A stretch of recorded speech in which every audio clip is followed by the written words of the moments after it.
Hi guys. In this tutorial I'm going to really quickly just show you how I came to model this metallic pendant shape in 3dsmax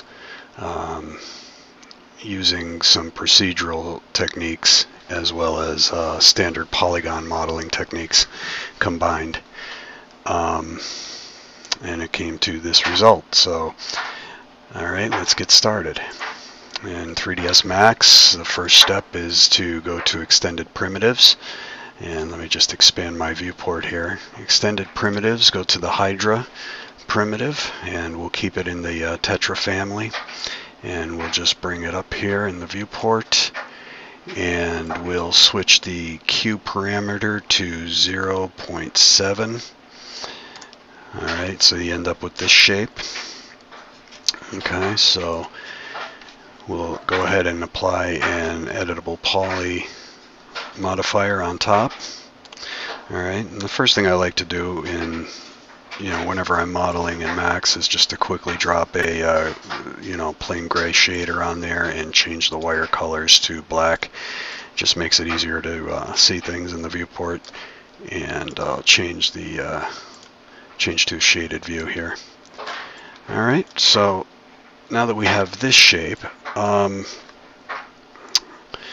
next step will be to go ahead into your polygon mode, select one of the triangles in the corner here, and select similar to grab them all, delete, Control A to grab everything, hold down Shift and then click the extrude, and we'll extrude by polygon, and we'll just bring it out arbitrarily to right about here. So I'm doing it at 79 centimeters, but I'm not modeling to scale here for this example. If you are, then of course, as always, just pay attention to your dimensions. Okay, so this looks good right about here. Alright, so then we'll invert that selection, delete the interior. So now we have just these surfaces. Okay, and what we'll do is we'll switch down to edge mode, and we'll begin. Actually, what we need to do here is rotate these faces, so to get the proper angles. So we'll Control A to select all. Alright, we'll go ahead up into our reference coordinate system, set it to local. Alright, and then our pivot point, we will set that down to the selection centers. Alright, and then we're going to turn on the absolute transform type in mode, and we're going to type in a rotation on the Z of 35 degrees. Okay, oh, and actually something happened there. Hold on one second. We have to that isn't correct. Okay, so what we got to do is just make sure we're in local and make sure we're in the center selection, and try that again. Alright, so 35 degrees, and there, that's exactly what we're looking for. Okay. I guess sometimes when you switch modes or you Control Z for anything, you got to watch that it hasn't changed your reference coordinates back to the original form there. So that's what happened to me just a moment ago. Alright, so always pay attention that you are in the correct reference coordinates when you do that transformation. Alright, so that it rotates them just on the Z-axis. Alright, so now that we have it, these surfaces facing in the angle that we need, we can go down to the edges, and we're going to start with a bottom edge, and we're going to connect it to a top edge with the bridge command.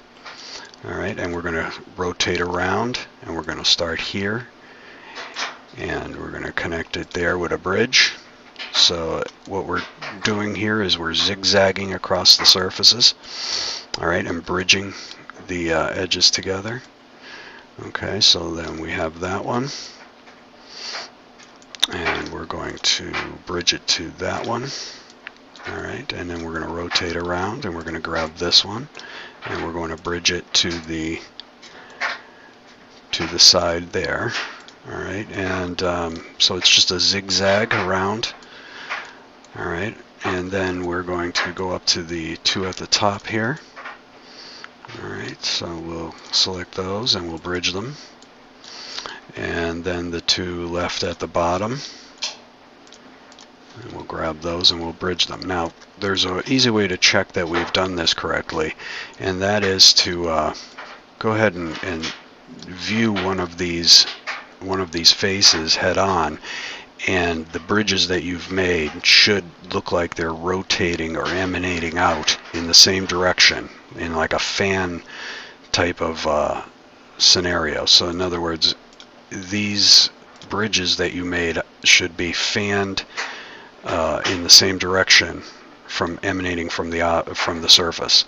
So as you can see, that's correct. And if we go to this one and we select the three bridges, they're fanning out in the same direction, and so on. So that's an easy way to just go around the object and ensure that you've made the connections properly. Okay, so we have all our bridges on there properly. So the next step will be to add a turbo smooth at one iteration.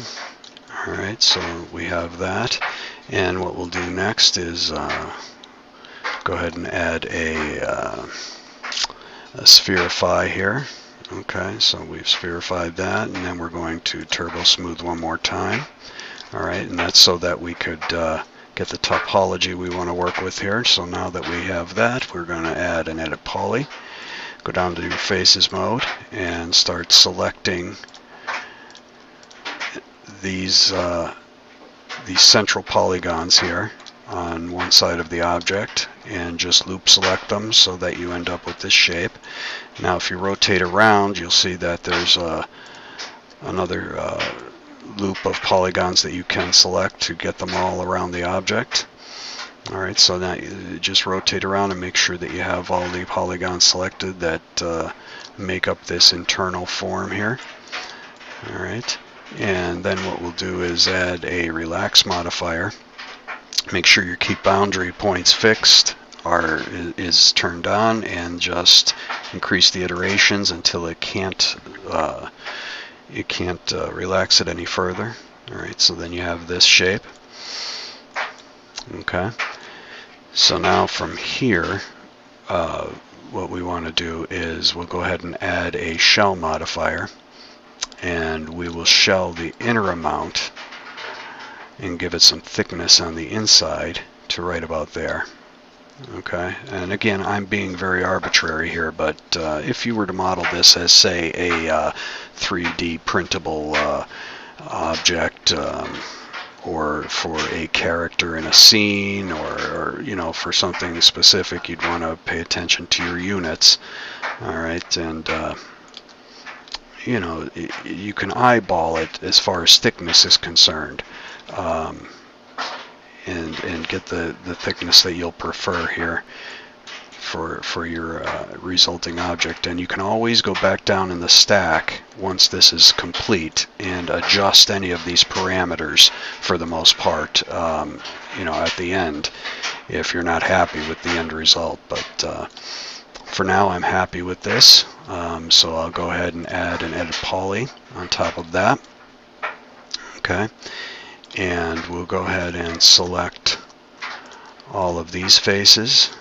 All right, the outside border faces of the object all around it, and we'll hold down Shift and do an inset, just a slight inset, maybe about that much, to give it some sharpness when we go ahead and turbo smooth it again.